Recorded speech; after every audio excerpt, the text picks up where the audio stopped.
Something I hear all the time at the OAI is, I have a lot of hip pain. I'm coming in, I'm trying to work on my hip rotation, my loading into the hip, or even my hip extension. I have a lot of hip pain. And a lot of times, people immediately go to the psoas, or the iliopsoas muscle, as the culprit. And the psoas kind of goes from the vertebral bodies up here, lower thoracic, upper lumbar. It comes across the front of the hip, wraps down into this little attachment called the lesser trochanter. We also have hip capsule tissue that's demonstrated here on this figure, and we also have some structures inside the joint that can become implicated. The psoas also has an attachment from the iliacus, and that's why we call it from the ilium, it's called the iliacus muscle, and that's why we call it the iliopsoas. So a combined muscle, the two muscle bellies come together. It's basically one muscle with two different heads, similar to the tricep. So we have this anatomy, and we know that these things all cross the front of the hip. Now, when do we lengthen through the hip? Well, we lengthen at the end of our throw. We lengthen at the end of our stride in running. We lengthen at the top of our deadlift, the top of our squat. And if that's where you're having pain, and it's pain specifically in those end ranges of hip extension, then we may be dealing with something that's more like an iliopsoas, strain, sprain type of deal. But if you're having pain up into flexion or an internal rotation or external rotation, and you're up here in a position like this, this pinches. This isn't your iliopsoas.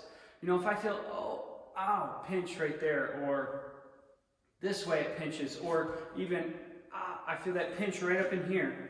Yes, my psoas goes through there, but I'm not dealing with a psoas pinching type of sensation. The psoas would become shortened in that position. This attachment here up to this way, it's shortened. And it can't really get pinched inside the joint. What we're dealing with is a mechanical impingement inside the joint itself. And this occurs when we have extra bone on the neck here of the femur. The head of the femur is a little bit too thick, a little too long. Maybe, and this isn't a great figure for this, but maybe the actual bone pops out a little bit. There's a little bit extra on this acetabular rim, so the rim of the socket.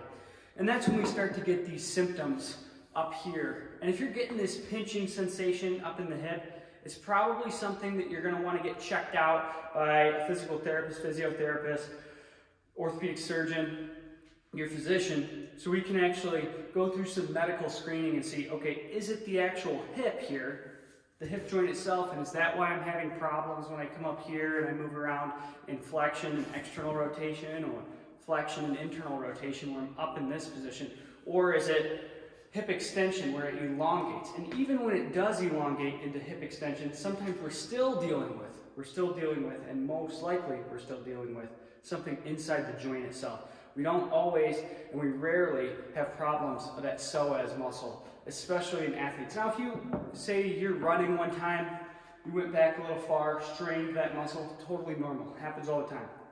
But we always have to go through a screening process. I've seen a ton of athletes try to push through pain, and that's why I'm making this video. They push through pain when they're actually impinging, mechanically impinging, where the joint is hitting its end range, its bony end range, and athletes are pushing through it with their stretching.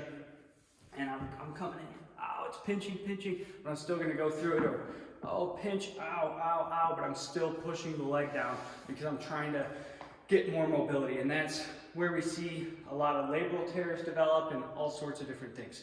So I wanted to come at you guys with this video just to talk about that a little bit. We're gonna talk more about how to improve your hip rotation, but we gotta make sure that we're doing it in pain-free ranges.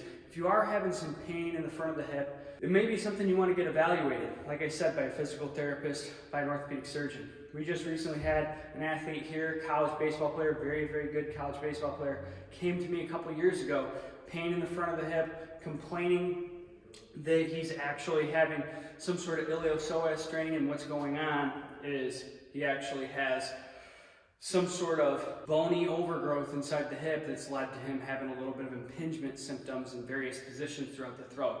So I'll see you guys in the next video. If you like this content, like this topic, make sure to hit the thumbs up and subscribe so you don't miss any of our future videos.